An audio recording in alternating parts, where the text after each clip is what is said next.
నమస్తే 9 టీవీకి స్వాగతం. ఈశాన్య రాష్ట్రంలో అస్సాంలో కాంగ్రెస్ అగ్రనేత రాహుల్ గాంధీ చేపట్టిన భారత్ జోడో యాత్ర న్యాయయాత్రకు హేమంత్ సర్కార్ అడుగడుగునా అడ్డుకుంటుంది. రాజధాని గౌహతి సమీపంలో భారత్ జోడో యాత్రను పోలీసులు అడ్డుకున్నారు. దీంతో కాంగ్రెస్ శ్రేణులు పోలీసులకు మధ్య వాగ్వాదం చోటు చేసుకుంది. దీంతో పోలీసులు కాంగ్రెస్ శ్రేణులపై లాఠీచార్జ్ చేశారు. వర్సిటీలో విద్యార్థులను కలిసిస్తే రాష్ట్ర ప్రభుత్వాన్ని వచ్చిన ఇబ్బందులేంటని రాహుల్ ప్రశ్నించారు. बजरंग दल की रैली निकली, इसी रास्ते से नड्डा जी की रैली निकली, मगर कांग्रेस पार्टी की पदयात्रा को यहां पे ये लोग रोक रहे हैं. अब देखिए, यहां पे बैरिकेड था नहीं था, उड़ा के फेंक दिया हमने बैरिकेड को तोड़ के फेंक दिया, मगर हम कानून को नहीं तोड़ेंगे. असम के चीफ मिनिस्टर तोड़ सकते हैं, होम मिनिस्टर तोड़ सकते हैं, प्रधानमंत्री तोड़ सकते हैं, मगर कांग्रेस पार्टी का कार्यकर्ता कानून को नहीं तोड़ेगा. मगर आप ये मत सोचिए कि हम कमजोर हैं क्योंकि हमने आपका बैरिकेड उधर देख फेंक दिया हमने, और ये कांग्रेस कार्यकर्ता की शक्ति है, असम के स्टूडेंट से नहीं मिल सकता. मेरा प्रोग्राम कैंसिल कर दिया. भैया शांत हो जाएं.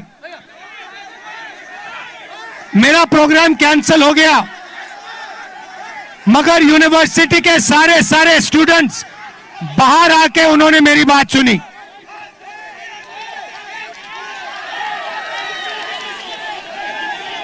तो मैं आपको मैसेज देना चाहता हूं. व्हाट्स गोइंग ऑन भैया? हेलो, नहीं डरता है. नमस्कार, जय हिंद. हम जानते हैं कि आपको अपना काम करना है, आपकी गलती नहीं है. आप लोगों को ऑर्डर मानना है और आपने अपना काम अच्छा किया. असम में न्याय होना चाहिए, असम में अन्याय नहीं होना चाहिए. हम यहां आपसे लड़ने नहीं आए हैं, हम आपसे प्यार करते हैं. हम जो आपके ऊपर मालिक बैठे हैं, जो असम में वो चोरी कर रहे हैं 24 घंटा. ఉండండి. ప్రజాధనం దోచుకున్న బీఆర్ఎస్ నేతలను వదిలేది లేదని జైలుకు పంపించడం ఖాయమని అన్నారు మంత్రి కోమటిరెడ్డి వెంకటరెడ్డి. కేటీఆర్ కవిత తర్వాత జైలుకు పోయేది ఎవరైనా ఉన్నారా అంటే అది మాజీ మంత్రి జగదీష్ రెడ్డి అని వార్నింగ్ ఇచ్చారు మంత్రి. ఎన్ని కుట్రలు చేసినా విజిలెన్స్ సిట్టింగ్ జడ్జిలు విచారణను అడ్డుకోలేరని, విచారణ తర్వాత జగదీష్ రెడ్డి జైలుకు పోవటం ఖాయమని అన్నారు మంత్రి కోమటిరెడ్డి వెంకటరెడ్డి. యాదాద్రి భద్రాద్రి పవర్ ప్లాంట్లలో అక్రమాలతో పాటు ఛత్తీస్గఢ్లోని కరెంటు కొనుగోలులో అవినీతి బయటపడుతుందని అన్నారు. విద్యుత్ రంగాలను సర్వనాశనం చేసిన కేసీఆర్ కుటుంబం విచారణ తర్వాత జైలుకు పోవటం ఖాయమని జోస్యం చెప్పారు. పార్లమెంట్ ఎన్నికల్లో కాంగ్రెస్ క్లీన్ స్వీప్ చేస్తుందని, బీఆర్ఎస్ పార్టీకి డిపాజిట్లు రావని అన్నారు. లోక్సభ ఎన్నికల తర్వాత కాంగ్రెస్ పార్టీలోకి 30 మంది బీఆర్ఎస్ ఎమ్మెల్యేలు వస్తున్నారంటూ బాంబు పేల్చారు. కేసీఆర్ కుటుంబంలో బావబామర్దులు తన్నుకుంటుంటే జగదీష్ రెడ్డి బ్రోకర్లా పనిచేస్తున్నారంటూ చురుకలంటించారు. ఇలాంటి చిల్లర వ్యక్తి ప్రజల కోసం బతికే తనపై ఆరోపణలు చేయటం ఏంటి అంటూ ఆగ్రహం వ్యక్తం చేశారు.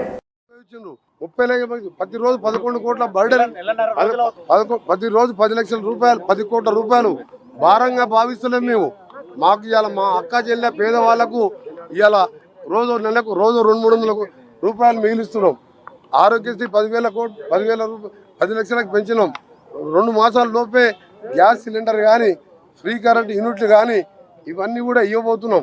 ముఖ్యమైనది ఏంటంటే మేము 100 రోజుల్లోపే కాదు, 2 రోజుల్లోనే చేస్తున్నాం. ఇవన్నీ కూడా వారం రోజులు చేస్తుండే.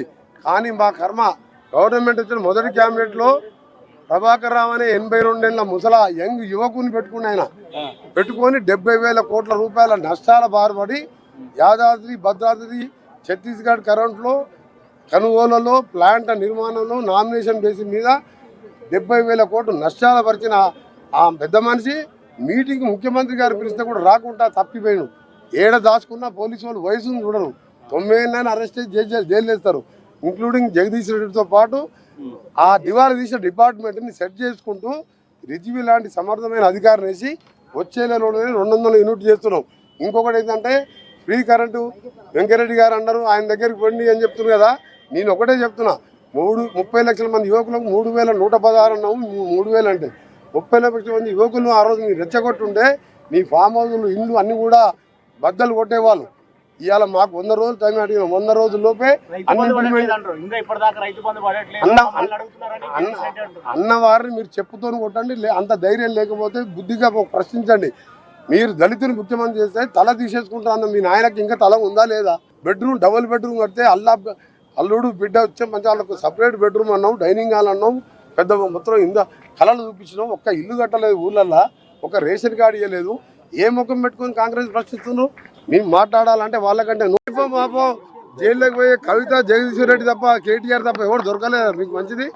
మా ముఖ్యమంత్రి గారు అయిన తర్వాత 2వ రోజే 30 లక్షల మంది ఉచితంగా మహిళలు, అక్కా చెల్లెళ్ళు నవ్వుకుంటూ ఇవాళ పెళ్లిళ్ళకి పోతున్నారు, బిడ్డ ఇంటికి పోతున్నారు, దేవస్థానానికి పోతున్నారు, సంక్రాంతి పండుగ ప్రతి ఇంటికి పోయి వచ్చిండ్రు. 30 లక్షల ప్రతిరోజు 11 కోట్ల బర్డెన్. చంద్రబాబుకు స్టార్ క్యాంపెయినర్లు ఎక్కువ ఉన్నారని సీఎం జగన్ అన్నారు. మోసాలు చేయడమే ఆయన చరిత్ర అని పక్క రాష్ట్రాల్లో ఉండే దత్తపుత్రుడు చంద్రబాబుకు స్టార్ క్యాంపెయినర్ అని చెప్పారు. చంద్రబాబు వదిన కూడా ఆయనకు స్టార్ క్యాంపెయినర్ అని చెప్పారు. అనంతపురం జిల్లా ఉర్వకొండలోని మంగళవారం సీఎం జగన్ వైఎస్ఆర్ ఆసరా 4వ విడత కార్యక్రమాన్ని ప్రారంభించారు. గతంలో మహిళల గురించి ఆలోచించి వారికి సహాయం చేసిన ప్రభుత్వాలు లేవని సీఎం జగన్ విమర్శించారు. గతంలో ప్రజాధనం దోచుకోవడం మాత్రమే ఉండేదని, 2014లో ఎన్నికలకు ముందు పొదుపు సంఘాలు రుణాలు మాఫీ చేస్తామని చంద్రబాబు అధికారంలో వచ్చిన తర్వాత హామీలను గాలికి వదిలేశారని తెలిపారు. మహిళా సాధికారతకు వైఎస్ఆర్ ప్రభుత్వం పెద్దపీట వేస్తుందని సీఎం జగన్ అన్నారు. దేశ చరిత్రలో ఎక్కడా జరగని విధంగా మహిళల కోసం సంక్షేమ పథకాలు అమలు చేస్తున్నామని తెలిపారు. వైఎస్ఆర్ ఆసరా అనేది గొప్ప కార్యక్రమం పూర్తి చేయబోతున్నామని పేర్కొన్నారు. పని చేస్తాను, రోజువారీ కూలీగా ఈ సఫాయి వాళ్ళ పని చేస్తూ నాకు చెప్పడానికి మీ బిడ్డగా, మీ అన్నగా, మీ తమ్ముడిగా సంతోషపడతా ఉన్నాను ఈ సందర్భంగా అని తెలియజేస్తా ఉన్నాను. దేశ చరిత్రలో కానివ్వండి, మహిళా చరిత్రలో కానివ్వండి, మహిళా సాధికారతకు ఇంత బాధ్యతగా, ఇంత మమకారం చూపుతూ ఈ 56 నెలల్లో మనము చేసిన ఈ ఒక్క పథకానికి సంబంధించి గర్వంగా కూడా నేను చెప్తా ఉన్నాను. ఏకంగా ఈ రోజు సొమ్ముతో కూడా కలుపుకుంటే అక్షరాల 25,570 కోట్ల రూపాయలు ఈ ఒక్క కార్యక్రమం ద్వారా చేస్తా ఉన్నాము అని చెప్పడానికి గర్వపడతా ఉన్నా. తేడా కనిపించే విధంగా ఈరోజు అడుగులు పడతా ఉన్నాయి.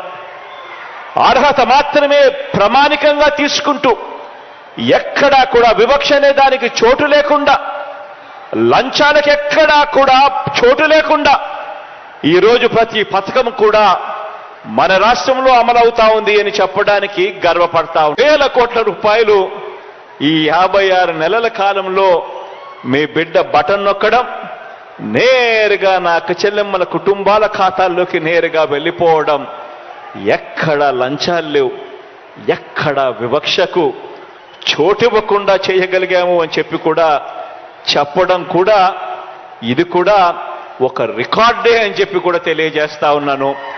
గతంలో ఎప్పుడు జరగని విధంగా, గతంలో ఎప్పుడు చూడని విధంగా రాష్ట్రంలో గుడ్ మార్నింగ్ చెప్తూ మారాడు. మిగిలినటివన్నీ మామూలే. అదే రాష్ట్రం, అదే బడ్జెట్. అక్టోబర్ 2016 నుంచి ఆ అక్క చెల్లెమ్మలకు కడతా ఉన్న 0 వడ్డీ అనే పథకాన్ని సైతం రద్దు చేశాడు. దానితో అప్పట్లో 14,205 కోట్ల రూపాయలున్న పొదుపు సంఘాల అకంగా ఉండాలి.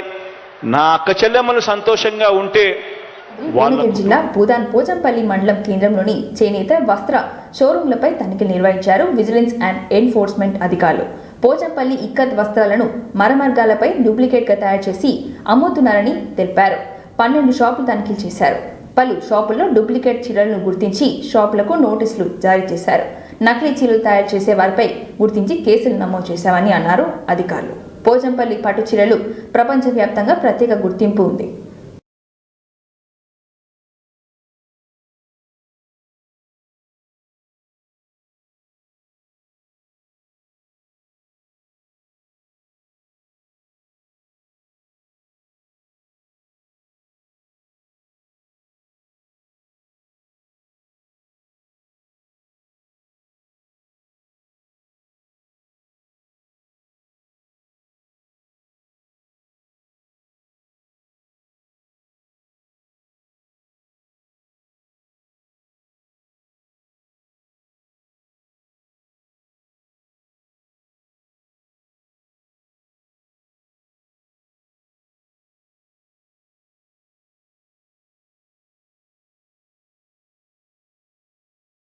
కాంగ్రెస్ పార్టీపై బీజేపీ నేత మాజీ ఎమ్మెల్యే రఘునందన్ రావు విమర్శలు గుప్పించారు.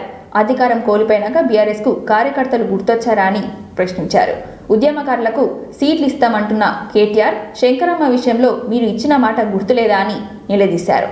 అమరవీళ్ల స్తూపం వద్ద ముక్కు నేలకు రాసి అసలైన ఉద్యమకారులకు అవకాశం ఇస్తామని ప్రమాణం చేయాలని డిమాండ్ చేశారు.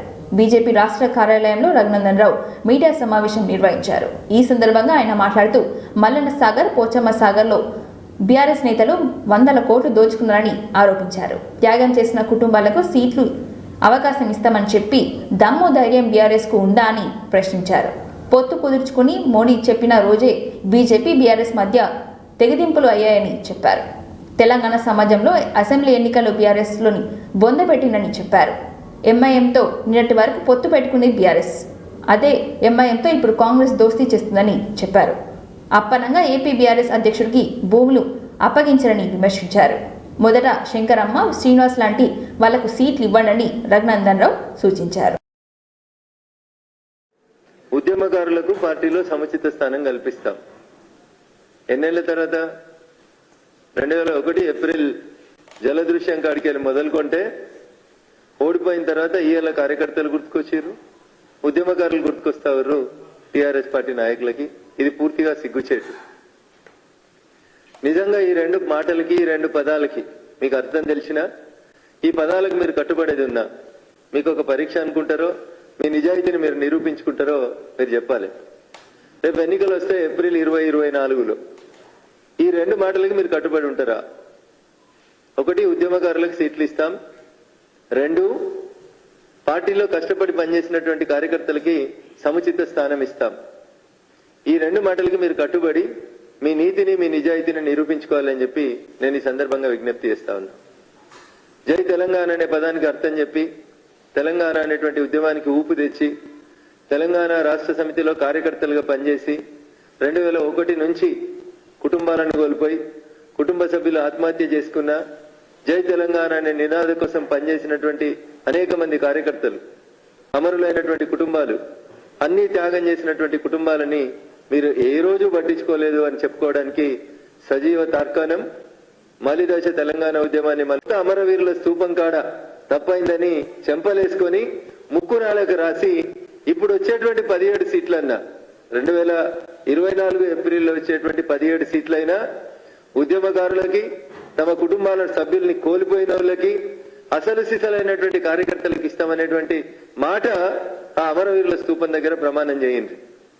నేను ఎందుకు ఇంత స్పెసిఫిక్ గా మాట్లాడుతున్నా అంటే, ఇప్పటికే మెదక్ లాంటి సీట్లు అమ్ముకున్నారని, చేవెళ్ళ లాంటి సీట్లు అమ్ముకున్నారని, రేపో మాపో నల్గొండలు, మహబూబ్ నగర్లు కూడా అమ్ముకుంటారని, డబ్బున్నోళ్ళకే సీట్లు ఇస్తారని, ఇట్లా రకరకాలైనటువంటి ప్రచారాలు మీ సమీక్ష తర్వాత బయటకు వస్తున్నాయి.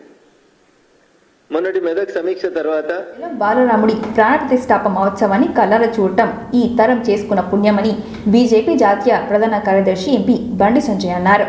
సోమవారమైన కరీంనగర్లోని చైతన్యపురి మహాశక్తి ఆలయంలో రూపొందించిన సైకత్ అయోధ్య రామ మందిరం వద్ద రామ జ్యోతులు వెలిగించారు.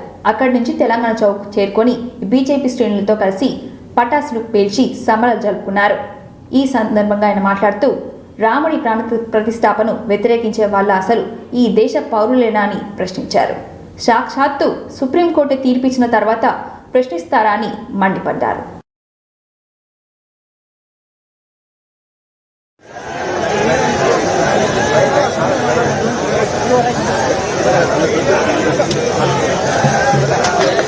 తేడా లేకుండా జై శ్రీరామ్ అనే నినాదం ఇలా దేశవ్యాప్తంగా మారుమోగింది. అక్కడ ప్రాణ ప్రతిష్ఠ కార్యక్రమం జరుగుతుండే చాలా మంది కళ్ళ నుంచి ఆనంద బాష్పాలటువంటి అద్భుత సన్నివేశాలు చాలా జరిగినాయి. మనం సోషల్ మీడియా చూసినాం. చాలా మంది అక్కలు, అమ్మలు, తల్లులు, అన్నలు, చెల్లెలు అందరు కూడా అక్కడ ప్రాణ ప్రతిష్ఠ కార్యక్రమం జరుగుతుంటే కళ్ళ నుంచి నీళ్ళు వచ్చినాయి. అరే మనం నిజంగా చూస్తున్నామా అని చెప్పండి. చాలా మంది ఈ తరం వాళ్ళు మేమీ అద్భుత సన్నివేశాన్ని చూస్తామా అని చెప్పి ఒక అనుమానం వాళ్ళ పడి ఉండే. కానీ నిజంగా జన్మ ధన్యమైంది. ఇప్పుడు ఆ తరం ఇప్పుడు చూస్తున్న అందరి ఒక జన్మ ధన్యమైంది. ఎవరు ఊహించలే అయోధ్యలో రామాలయ నిర్మాణం జరిగేటువంటి అద్భుత సన్నివేశాన్ని మేము చూస్తాం. అన్నదమ్ములు ఇద్దరు కూడా అయోధ్యలో కోసం ప్రాణాలకు తెగించి వాళ్ళ కర్రసేవకు వస్తప్పుడు వాళ్ళ ఊర్లో చెప్పారు చాలా మంది. మేము తిరిగి వస్తామా రామా తెలియదు, తిరిగి రావాలని కోరుకుంటలేం. అయోధ్యలో రామ మందిర నిర్మాణం ప్రారంభమైన తర్వాతనే ఆ పురాతన కట్టడాన్ని కూల్చిన వెంటనే తిరిగి వస్తాం తప్ప తిరిగి మా గ్రామానికి మా ప్రాంతానికి రావాలని కోరుకుంటలేమని చెప్పి ఇలా వేలాది మంది కరసేవకులు వాళ్ళ ఊర్లలో వాళ్ళ కుటుంబ సభ్యులు అలా తాత్కాలికంగా నిర్మించిన కట్టడంలో కూడా అందరం ఉండే వాళ్ళ. ఇవాళ చివరి ట్రైన్ లో మేము బయలుదేరుతుంటే ట్రైన్ మీద బయలుదేరుతుంటే చాలా మంది గుండాలు రాళ్లతో దాడి చేస్తే పెంచకుండా ఎక్సైజ్ ఆదాయాన్ని పెంపొందించేందుకే మార్గాలు, వనరులు గుర్తించాలని అధికారులకు డిప్యూటీ సీఎం బట్టి విక్రమార్క సూచించారు. ఎలైట్ బార్, ఎలైట్ వైన్ షాపులు మొదలైన వాటిని ఏర్పాటు చేయడానికి ఏకీకృత విధానంలో ఒక వ్యవస్థను ఏర్పాటు చేసి గైడ్ లైన్స్ రూపొందించవలసిన అవసరం ఉందని అన్నారు. ఎక్సైజ్, పోలీసు సమాచార ఖాతాలో కూడిన మల్టీ డైమెన్షనల్ టీంలను ఏర్పాటు చేసి డ్రగ్స్ ముప్పుపై అవగాహన కల్పించేందుకు, వాటిని అరికట్టేందుకే కార్యాచరణ రూపొందించాలని అన్నారు.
విపత్తులు, అనుకోని ప్రమాదాలు సంభవించినప్పుడు ప్రాణాలు పణంగా పెట్టి ప్రజల ప్రాణాలను కాపాడటం ఎన్డీఆర్ఎఫ్ సేవలు ఎంతో గొప్పవని, నిజంగా అభినందనీయమని హన్మకొండ జిల్లా అదనపు కలెక్టర్ మహేందర్జీ అన్నారు.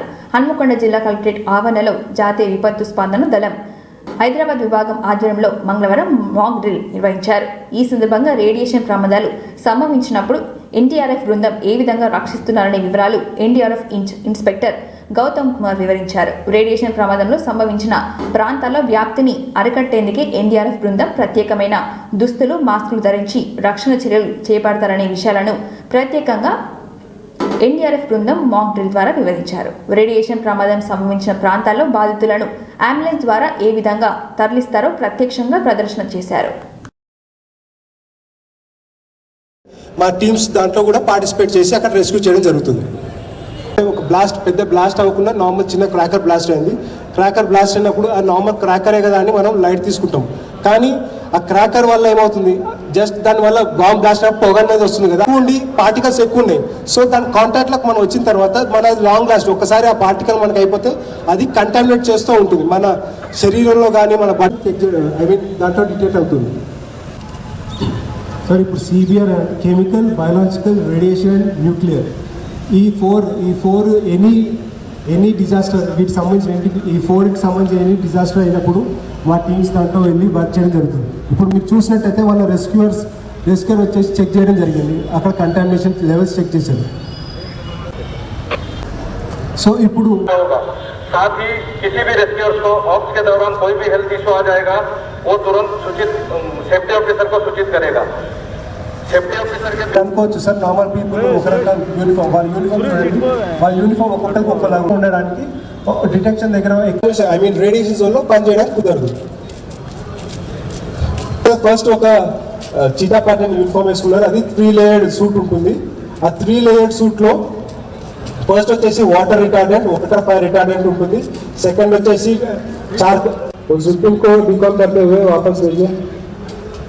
ఫ్యూమ్స్ ఫామ్ అయితే అది అబ్జర్వ్ చేస్తూ ఉంటుంది. థర్డ్ లేయర్ వచ్చేసి కాటన్ లేయర్, నార్మల్ మన కాటన్ కాటన్ డ్రెస్ ఉంటుంది, సేమ్ అదే విధంగా కాటన్ లేయర్ ఉంటుంది. అది ఒక రకమైన యూనిఫామ్. ప్లస్ వాళ్ళు ఒక మాస్క్ వేస్తున్నారు, హెపా క్యాన్సర్. ఇప్పుడు మీరు చూసినట్లయితే ఫస్ట్ 1 మైక్రోసివర్ అవుతుంది, కానీ ముందుకు వెళ్ళే కొద్దీ 10 మైక్రోసివర్ అవుతుంది. అంటే దగ్గరికి ఒక పాయింట్ ఎగ్జిట్, ఒక పాయింట్ 3 తీసారు. ఓన్లీ ఎవరైతే rescue contamination silver colour radiation particles ఏదైతే షీల్డ్ చేయడానికి మొత్తం 3 మెంబర్స్ కలిసి దాన్ని ఒక సేఫ్ జోన్లో ఫిక్స్ చేస్తారు.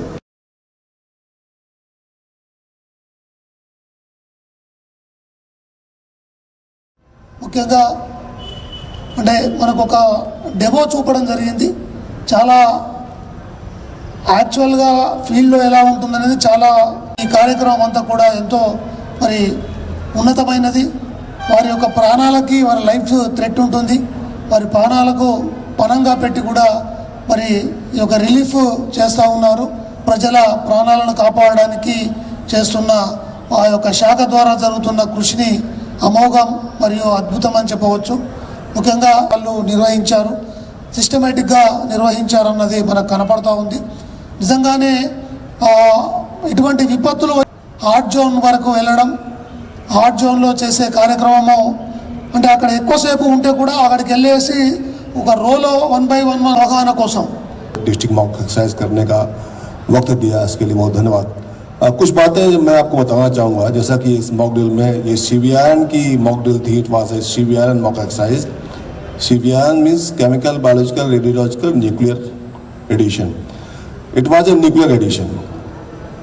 There was some source was found that might be cobalt-60, uranium, thorium, any source of radioactivity. ठीक है, तो it was a source there. It was no one knowing. Everyone is passing through, but someone got nausea, vomiting. System యాప్పై కేంద్ర ఎన్నికల సంఘం ఆధ్వర్యంలో దక్షిణాది రాష్ట్రాల చీఫ్ ఎలక్షన్ కమిషనర్లు, ఆయా జిల్లా ఎన్నికల అధికారులు, నోడల్ అధికారులు మంగళవారం వీడియో కాన్ఫరెన్స్ ద్వారా అవగాహన కల్పించారు. ఈ సందర్భంగా కేంద్ర ఎన్నికల సంఘం అధికారి సంతోష్ గూగుల్ ప్లే స్టోర్ నుంచి యాప్ డౌన్లోడ్, లాగిన్ అయ్యే విధానంపై వివరించారు. ఎన్నికల సంఘం సందర్భంగా డబ్బు, మద్యం, ఓటర్లను ప్రలోభాలకు గురి చేసే సామాగ్రి పట్టుకొని ఆ వివరాలు యాప్లో అప్లోడ్ చేసే విధానం, వాహనాలు తనిఖీలు చేసే పద్ధతిపై జిల్లాలోని flying squad, surveillance, statistical team అధికారులు తెలిపారు.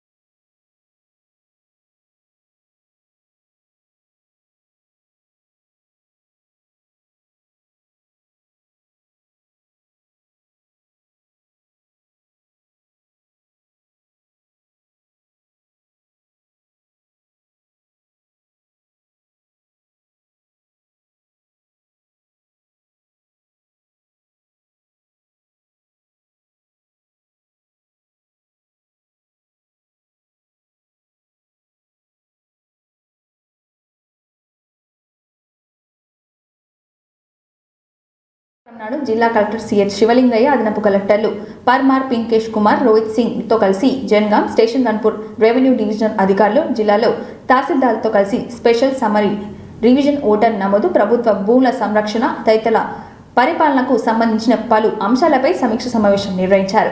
ఎమ్మెల్సీ పట్టుభద్రుల ఓటర్ నమోదు కోసం ఎన్నికల నిబంధన ప్రకారం జిల్లా వ్యాప్తంగా ఓటర్ నమోదుకు ప్రత్యేకంగా చర్యలు తీసుకోవాలని అన్నారు. ఈ సమావేశంలో జనగాం స్టేషన్ గన్పూర్ ఆర్డీఓ మురళీ కృష్ణ తదితరులు పాల్గొన్నారు. డిగ్రీ కాలేజ్ ప్రిన్సిపాల్స్ కానీ లేదంటే ఎంపీడీఓ బ్లాక్ డెవలప్మెంట్ ఆఫీసర్ అన్నారు, ఎనీ గజిటెడ్ ఆఫీసర్స్ అటెస్టేషన్ చేసి ఆ ఫామ్ 18తో పాటు అప్లై చేసుకోవచ్చు. ఆన్లైన్లో అప్లై చేసినప్పుడు కూడా స్కానింగ్ చేసి సంతకం చేసి అటెస్ట్ చేసి స్కాన్ కాపీ పంపాలి, సంతకం లేకుండా పంపాలి. మనం ఎట్లయితే ఫిజికల్గా ఇచ్చినప్పుడు ఎట్లా ఇస్తామో అట్లనే మన ఫిజికల్ కాపీ వాళ్ళ దగ్గర ఉన్న స్కాన్ చేసి సేమ్ ఫామ్ మీద సంతకం ఉంటుంది, వాళ్ళ సర్టిఫికేట్ మీద సెల్ఫ్ అటెస్టేషన్ ఉంటుంది, ఒక గజిటెడ్ ఆఫీసర్ సంతకం ఉంటుంది, దాన్ని స్కాన్ చేసి అప్లై చేసుకోవాలి. ఇక ఈ ఎలక్ట్రోల్ సంబంధించి డ్రాఫ్ట్ పబ్లికేషను మనకు 24 ఫిబ్రవరి 2024 పబ్లికేషన్ జరుగుతుంది. దాని మీద క్లెయిమ్స్ అండ్ ఆబ్జెక్షన్స్ మళ్ళీ 24 ఫిబ్రవరి నుంచి 14 ఫిబ్రవరి వరకు క్లెయిమ్స్ అండ్ ఆబ్జెక్షన్స్, మళ్ళీ ఫైనల్ పబ్లికేషన్ 4 ఏప్రిల్ 2024.